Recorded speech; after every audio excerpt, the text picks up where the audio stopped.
SKY2 afite umubyeyi mwiza, afite ababyeyi beza niko nabivuga. Ari papa we ni mwiza, ari mama we ni mwiza. Bambaye hafi bakanganiriza, ndindaho mbyara nabyariye iwabo n'umwana. Na SKY2 igihe yabaga muri ghetto nabaga iwabo. Turindaho tubana, navuye iwabo nza kubana nawe. Wowe igihe cyawe cyo gutwita wabanaga na famille ya SKY2 cyane. Ni ibintu byiza cyane kuba famille itaragutereranya. Ahubwo nge nahita nibaza famille ya SKY2 ifata gute, uyihakaye agaciro mu buzima bwawe nka Sandrine cyangwa mama Doughboy? Famille ya SKY2 nyifata nk'abantu, ni Imana yatwaye ababyeyi banjye. Yari ifite impamvu yo kwita ima abandi babyeyi. Aba babyeyi nibo basimbuye ababyeyi banjye. Arangije noneho ahita ambwira se ngo witwa nde, ndamubwira amazina yanjye. Ndamubaza ko twe turi kumwe n'undi mwana twigana witwa Dudu. Nawe turabibwira, bahita banaduherekeza turamanukana. Nibwo yafashe nimero yanjye, nibwo twamenyanye tukazajya tuvugana. Noneho rero akubwira bwa mbere kagukunda byagenze gute? Ngiye ambwira bwa mbere kankunda. Ntabwo yari yarigeze abimbwira, yararwaye ajya mu bitaro. Hano Sainte Famille. Telefone ye bari bayitwaye. Mama we arampamagara ngo ararwaye. Tujyayo n'undi mukuzina wanjye tujya kumureba. Tugezeyo ahita present ababyeyi biwe ko dukundana kandi atarigeze abimbwira. Nanjye ubwo naravuze se ndamwihakana. Oya, ndanje baravuga koko nibyo turakundana. Yewe yarampamagaye ngwine unsure mu rugo. Ndagenda kumutsura, ntabwo ari kubimbwirira kuri telefone ibyo ashaka kumbwira.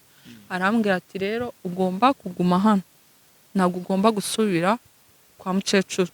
Ugomba kugenda ugafata ibintu byawe ukaza hano, nafashe umwanzuro ngomba kubana n'umwana wanjye nawe. Reka nangire ngusuze cyane mwifuriza ibihe byiza hano hose uherereye mu mpande zitandukanye z'igihugu cyacu, aho buri mu majyepfo, mu majyaruguru, iburasira n'iburengera bwaryo, aho ngaho mba mvuga izuba. Aha ni mu gihugu cy'u Rwanda ndetse no mu mujyi wa Kigali, kuko twebwe ariho tuba twibereye. Aha ni kuri TV, nge ni Blaise. Aha ngaha ndagira ngo nkubwire ko kuba uduha comments ndetse n'umwanya uduha muri rusange, navuga ko ari by'agaciro kutubwira ibyo twongeramo kugira ibiganiro byacu baryohere, cyangwa se comments z'ibyo wenda tuba twishe kugira ngo tunabikosore, mukomeze kuryoherwa na gahunda zacu nk'ibisanzwe iteka ryose. Ni by'agaciro gakomeye. Abantu rero bari hanze, babantu muri hanze, aha ngamba mvuga babantu bari i Burundi, hari abarundi baba badukurikiye cyane ndetse na comment turazibona, turabashimira. Ndetse n'abantu bari hano za Masisi, hano za Kongo bakoresha ikinyarwanda, cyangwa se diaspora yacu y'u Rwanda, mwese ndabifuriza gukomeza kugubwa neza. Reka mbabwire ko rero uyu munsi nabazaniye umustar. Ni umustar navuga ko azwi cyane nyuma yuko umugabo we nawe ari cyamamare, ndetse bakaba bafite byinshi bamaze kugeraho. Yitwa Mama Doughboy. Nge natangira muvuga, waratubwira amazina ye. Mama Doughboy, karibu kuri TV. Murakoze cyane. Yego, n'ubwa mbere. N'ubwa mbere kuri Iris. Ndagira ngo ubanze wirekure ibintu wumve ko ari bisanzwe, tuganire nka famille. Navuga ko ari umuryango mugari, umuryango n'ubundi wa showbiz nyarwanda. Umuntu utakuzi nk'aka kanya wamwibwira gute amazina yawe? Amazina yanjye banyita Bakarere Sandrine. Yego. Sandrine, umuntu rero kugira ngo akubone muri showbiz bwa mbere, uri muri media houses, abantu bari kukubona, ubaka kanya abantu bari hanze, bari mu Bubiligi bari kubona, cyangwa se bari muri Amerika bari kubona Sandrine, izina uzwiho noneho ni mama nde? Mama Doughboy. Mama Doughboy.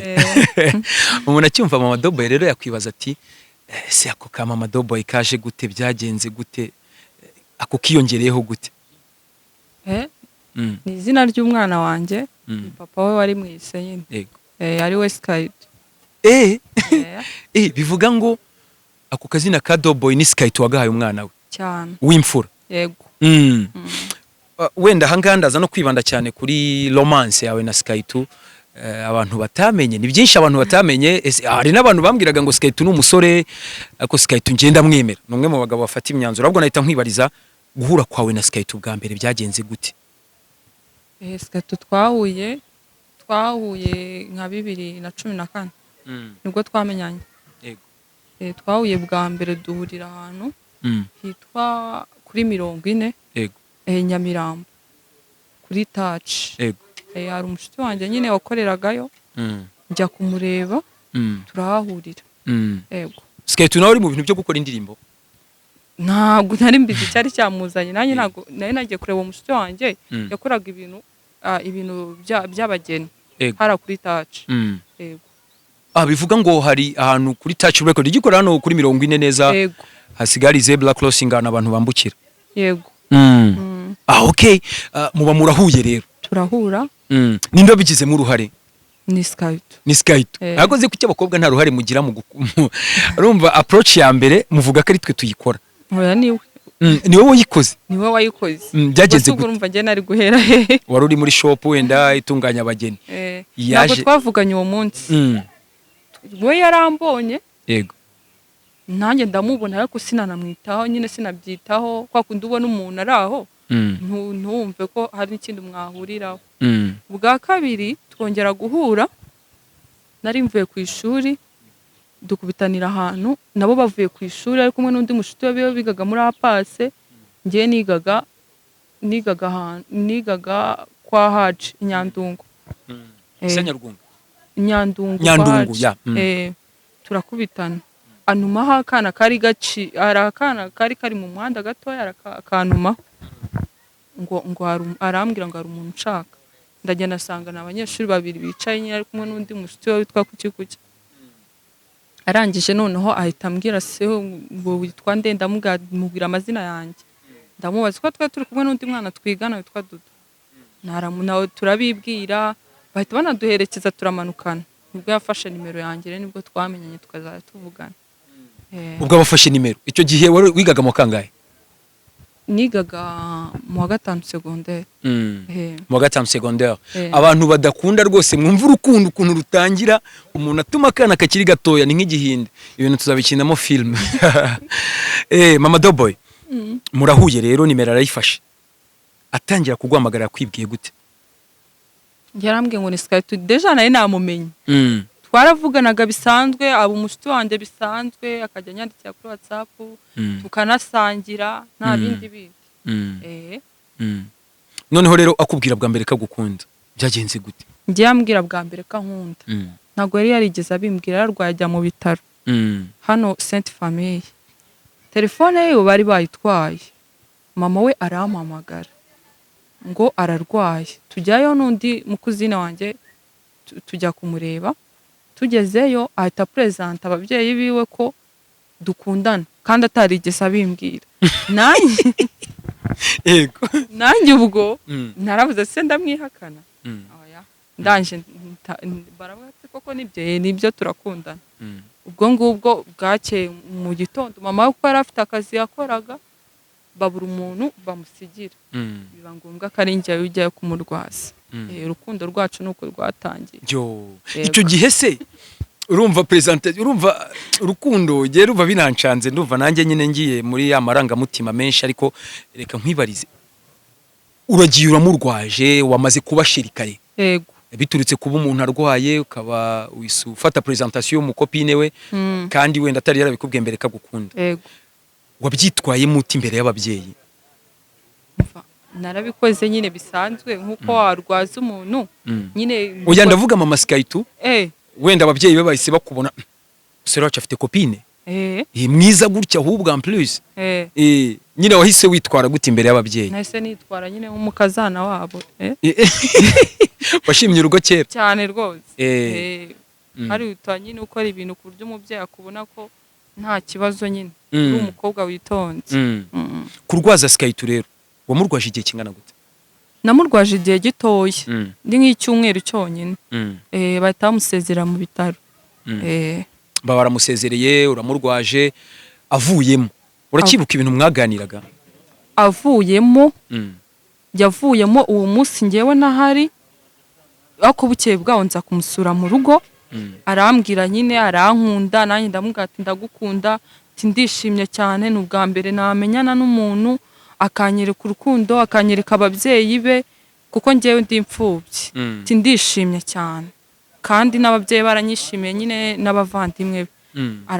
Ndamubwira ati nta kibazo tayari yo gukundana nawe turakomeza nta kibazo. Akoze utambeye urumva umuntu agupresente kwa muganga wewe wari waragize kakana wari ikintu bita ngo love at the first sight cyangwa se kugira crush kubabona umuntu bwa mbere ugahita wumva uwo muntu uramushidukiye uramukunze we wigeze akukanuka kuzamo reka nkubwire ngewe SKY2 naramukunze bitewe n'ukuntu yanyitwaragaho ntago nari kuba nabimubwira twari abashuti yari umuntu nyitaho kuko nakubwiye ngo ngewe nta babyeyi ngira SKY2 nabaga namusaba ikintu nshaka nkamubwira ati nkeneye iki akakinkorera namubwira ati nshaka nk'urukweto kandi urabona yarakiga nawe akihiringa urwo rukweto akarushaka nkarubona tutaranakundana rero urumva yuko ntago byari kumbuza kumukunda kuko yanyitagaho yaramfashaga mu tuntu twinshi ni ukuvuga ngo yorosowe wabyukaga rero cyane rwose nyuma y'ubuzima rero bwo kurwara uraje urakomeje hari date zibaho mwigeze mufata nk'igihe wambwiye ngo mwarasangiraga ariko mukiri friends noneho nka kapo rero nk'abantu bakundanaga couple nyine umva ya SKY2 na Sandrine mwigeze musangiraho dusangira kwicara ahantu umugabo mwagira akantu musangira nk'akaji nkako kakuri bande kwa inshuro ngewe tukimara kuvuga nkimara kumuga ko dukundana SKY2 yarasohoka nta ahantu wamubonaga yasohotse twabaga turi kumwe hari challenge z'urukundo uri muremure cyane SKY2 ni mugufi your friends challenge zibaho urukundo burya ntago rubura ibintu bisitaza arabaza guca intege atepo mureke ntazakugeza byari bimeze gute nge nta kintu byari bintwaye ariko hari abantu benshi nk'uko bivuze bancaga intege ngo reba ngera mikro neza ngo wowe ngo reba ngo ukuntu umeze ngo uri umukobwa wabona umugabo mwiza ushinguye umugabo ufite amafaranga uri kumva nge nkababwira ati ntago kuba uriya areshya kuriya nta kintu bintwaye icyambere n'urukundo icyambere n'umutima mwiza nyereka nge ntago nabirebagaho ko areshya kose umugabo aba ari umugabo bura niyo yaba angana gute se yaba nta maguru niyo yaba nta maguru aba ari umugabo ababaye intwari bana ubwo rero murakundanye wenda uyu munsi ni umunsi udasanzwe ku buzima bwanyu navuga ko ari umunsi hagati yanyu haje kuzamo cyamwaje kugira urubuto urya n'igiti kirera kikagira imbuto kizana abantu bakaba bamera neza uyu munsi mufite umwana ari we witiriwe witwa mama Doughboy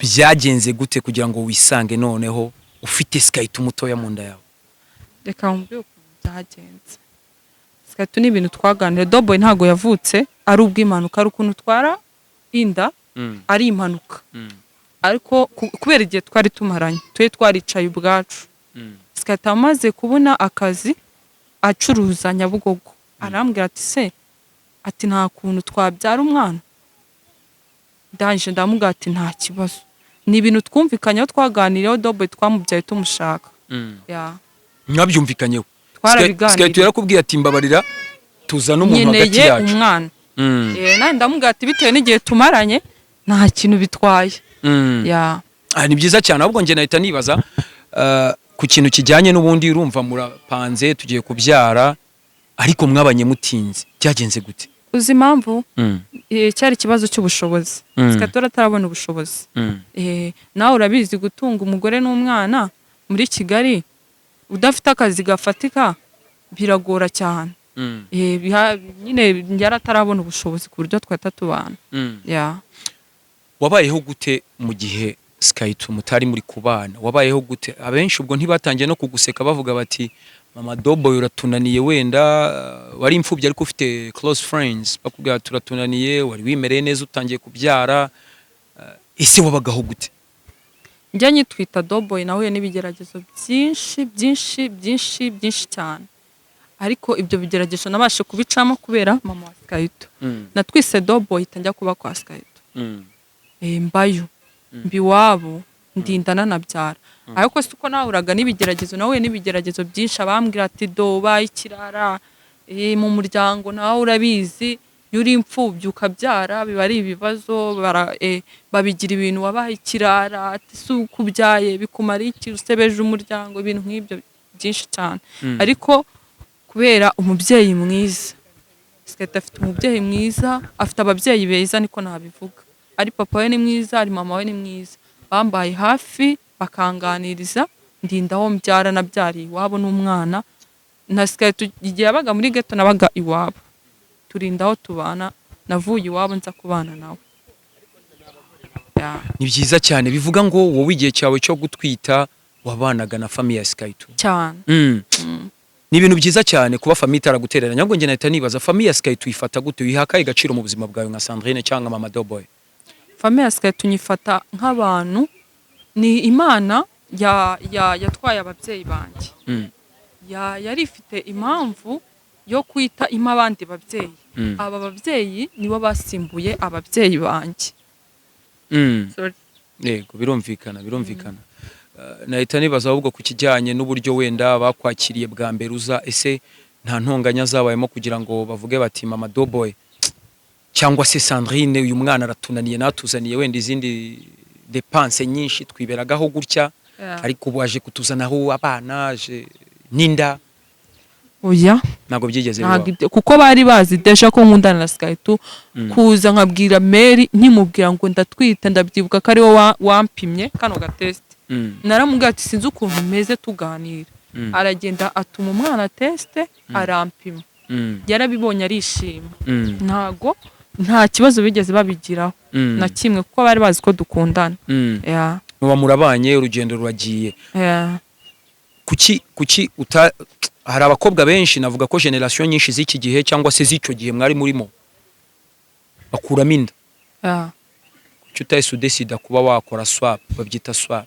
Ntago nari kubikora kuko uwo nari ngiye kubyarira naramukundaga cyane. Numvaga ko umwana we azanshimisha. Ntago rero nari gutinyuka gukuramo inda. Uyu munsi umuntu ubona tuganira kuri Iris turi kumwe na Madame SKY2 ntagire ngo wenda ni ikiganiro twazanye cyo kubabara, ni ibyishimo. Navuga ko ari amarira ariko ibyishimo, kuko cyane uyu munsi ni sabukuru y'umwana wa SKY2 ari we Doughboy. Amazina wamwise yari ameze gute? We nta mazina, hari izina burya umubyeyi w'umugabo ahitamo n'umugore agahitamo? Jewe namwise izina rimwe kubera ko SKY2 yitwa Hayirwa Abasenga. Doughboy namwise Hirwa, iryo zina namwise. SKY2 nawe ashyira ahandi akurikira. Ako disi birumvikana. Nakwibaza kenshi kuri Hirwa SKY2 ashyira haye. Doughboy nako mwamuhimbye? Doughboy n'agasirino. Wenda turaza no kubereka uburyo byari bimeze mu isabukuru y'umwana. Ahubwo wenda ngenda kwibariza, nirihe somo ubona kuba famille yawe warayibuze ukiri mutoya, uba imfubyi? Hari wari ufite imyaka ingahe uri ababyeyi? Nta myaka. Ababyeyi banjye bapfuye ndi uruhinja. Bapfuye ndi uruhinja. Uri uruhinja? Bapfuye ndi mutoya, nta nubwo usibye kubamenya ku mafoto. Yego.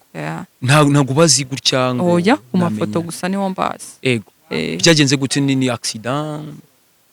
Oya, barapfuye gusa n'indwara. N'indwara? Kumwe umubyeyi ashobora kwitaba Imana arwaye? Yego. Na mama? Bose. Yego. Mama nawe yapfuye uruhinja? Mama wanjye yapfuye ndi uruhinja. Yego. Ariko ntabwo yapfuye akubyara? Oya, hari haciyeho, narifite nk'amezi nk'abiri gutyo. Nk'abiri? Abayitabye Imana? Yego. Uyu munsi rero Doughboy arakuze, yagize imyaka 2. Navuga ko ari urugendo rutari rworoshye. Wowe urumva umeze gute mu mutima wawe? Ndishimye cyane. Ndishimye cyane. Uno munsi ngufata nk'umunsi utabaho. Uyu munsi uranshimishije cyane. Uyu munsi rero navuga ko ari umunsi nyine, navuga ko ari umunsi udasanzwe mu buzima bwanyu. Ni imyaka 2 irashize. Umunsi rero SKY2 akubwira ati mama Doughboy dore wabaga kwa mama, ngwino twibanire sheri, wabyakiriye gute? Byarashimishije cyane. Byaragushimishije? Yabigusabye mu buhe buryo? Yampamagaye kuri telefone, ngwino nsure, ndagenda ndamusura. Nari ndimo nkubaza ku kintu kijyanye nuko yagutumiye mu rugo, arakubwira ati sheri namaze kwitegura, ngenda abona n'umufungo nawe ufashe, ngwino twicare muri salo, urumva nkwereke n'abantu, none abantu batangiye kumenya. Kuko ndibuka ko SKY2 ninjye namubajije bwa mbere, ese SKY2 umwana wawe ameze ate ko nzi ko wibarutse? Hari muri 2020.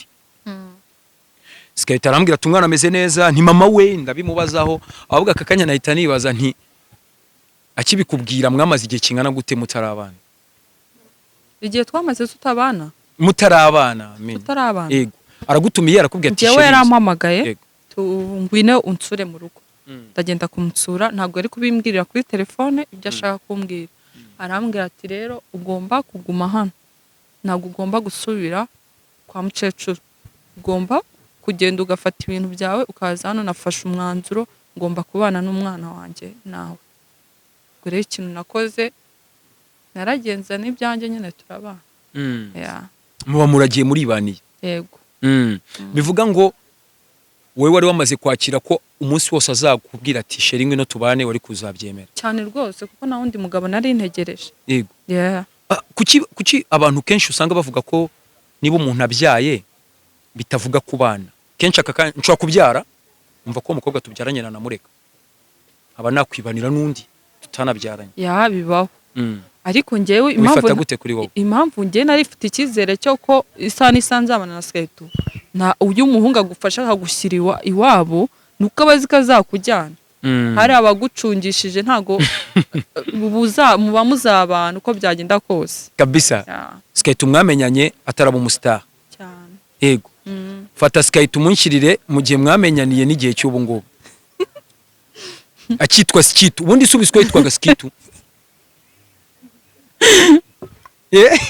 mwamenyanye atitwa SKY2 yitwaga SKY2 ngoya nukuri yitwaga SKY2 nuko wenda bari mwitaga gutya ariko twamenyanye ngiye yitwa SKY2 yakubwiye ko SKY2 bisobanura iki ni ikirere cya kabiri ndaza kubibaza akamaro niba ubivuga neza ngo ni imyuka mibi yamuteye ngo yita ikirere cya kabiri ngaho rero ngereranyiriza SKY2 wa mbere ataraba umustar mukiga cyambara uniform agikorera Nyabugogo bu SKY2 ni rwiyemeza mirimo na SKY2 nyine umustar baratandukanye tunyuriremo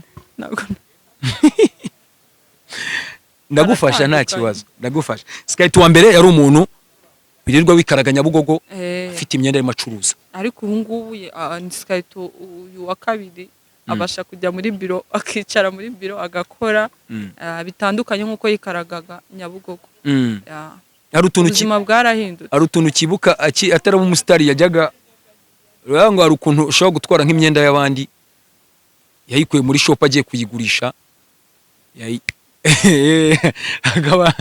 akaba arukora akantu yashyizemo ngo gutera ipasi ugasanga aragiye arafeilinze kuyigurisha wenda agahita yifatira umwanzuro wo kurya niyo myenda akaba yayigurisha ahandi hantu ntazajyane n'ayo mafaranga ibyo bintu ntago nabimenyaga niyo ntago najyaga njya musanga we sinigeze mubona agikaraga yageragezaga kuba yabimpisha ariko nabaga mbizi wari ubizi ko SKY2 yabaga muri ghetto kandi mukundana nari mbizi ko naramusuraga wajya kujya kumusura cyane cyangwa bese ubona gute ama interview ya SKY2 ama interview akora muda bafite spray bafite ibibonye mbese kwanza ujye uzireba interviews zireba cyane uzakira gute uzibona gute njye biranshimisha tu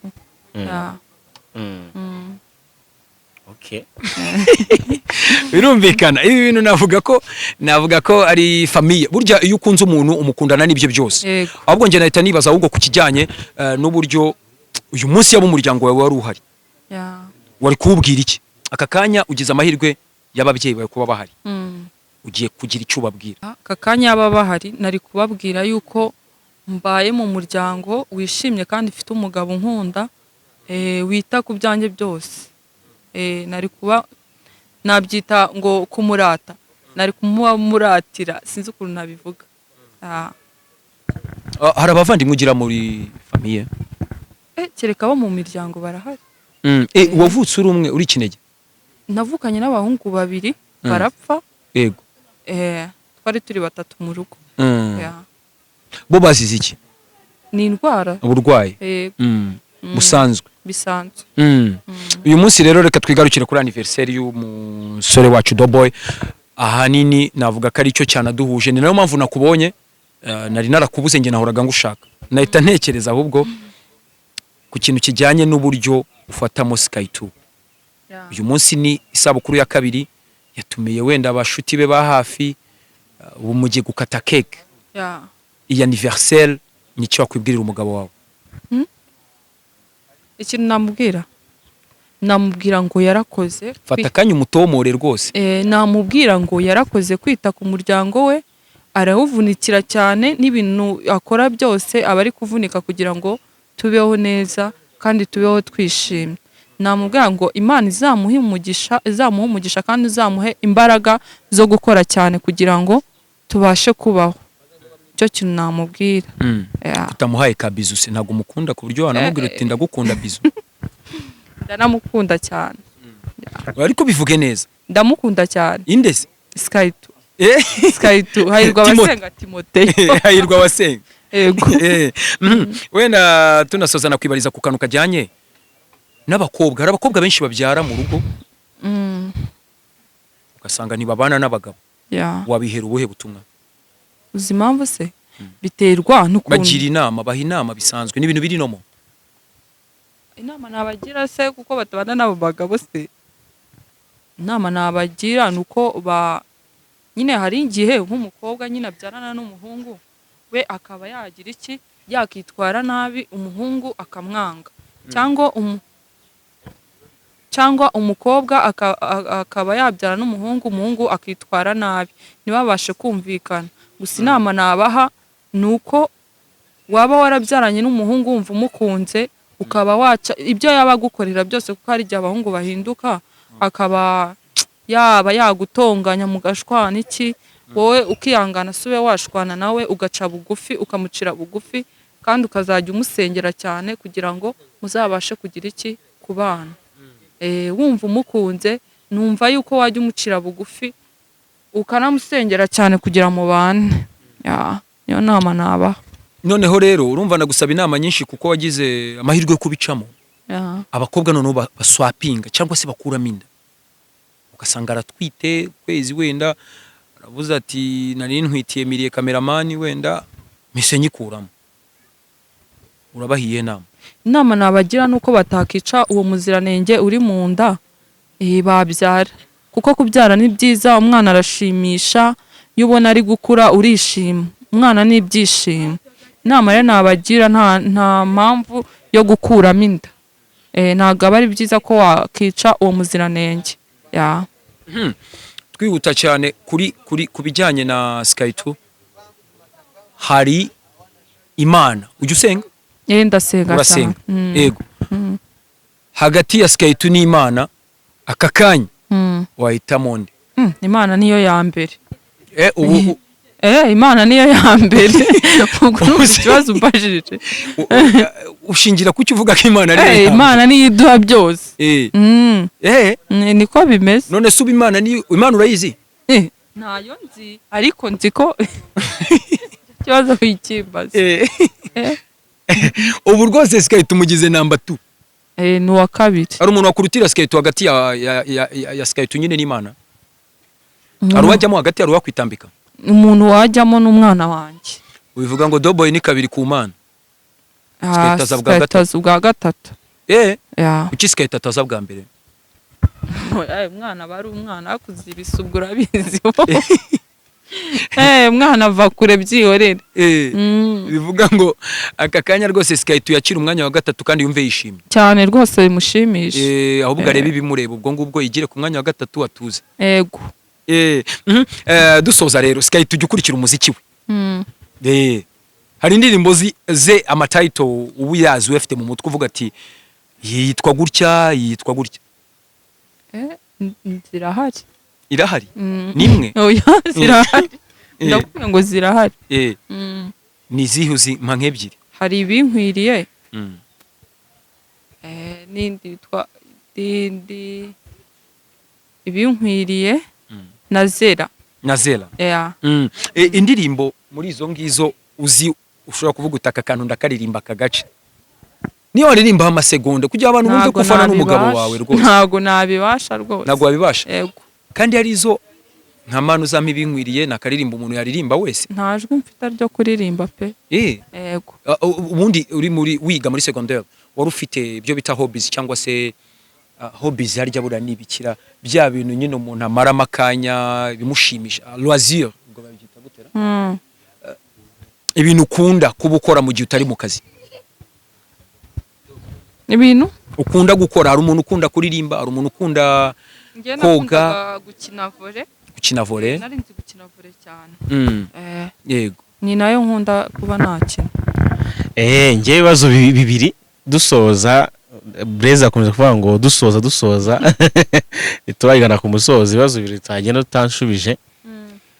Ubundi ari abantu babona SKY2 kuri social media, ndetse babona n'imiziki, afite abafana benshi hirya no hino, ariko hari ushobora kwibaza subundi SKY2 nyuma ya biriya image tumuziho mu rugo ni muntu ki? Ni muntu mu rugo abameze ate? Muduwe mu rugo abona umugabo umeze ute? Icyo ni kimwe. Ikindi ese amadefu ubona agira amadefu ya SKY2 nk'umuntu mubana umunsi ku wundi? SKY2 ya umubona hariya kuri social media atandukanye na SKY2 wo mu rugo. Yari mu rugo aba ari umupapa nyine, aba afite inshingano nyinshi. Yego. Mama Dobo, reka ngushimire cyane, byari by'agaciro kuduha no mwanya kuri Iris TV. Ndizera ko n'ubutani tugukenera mwagize ibindi birori cyangwa se ibindi bintu bitandukanye uzaduha umwanya wawe. Yego. Urakoze cyane. Reka ngushimire nawe wadukurikiye muri iki kiganiro, ndetse nkurarikire gukurikira www.iris.rw cyangwa se www.iris.rw. Ahangaha uhita ukareba amakuru ari exclusive. Ahangaha ni amakuru yizewe ya showbiz nyarwanda. Yari Mama Dobo. Bless up.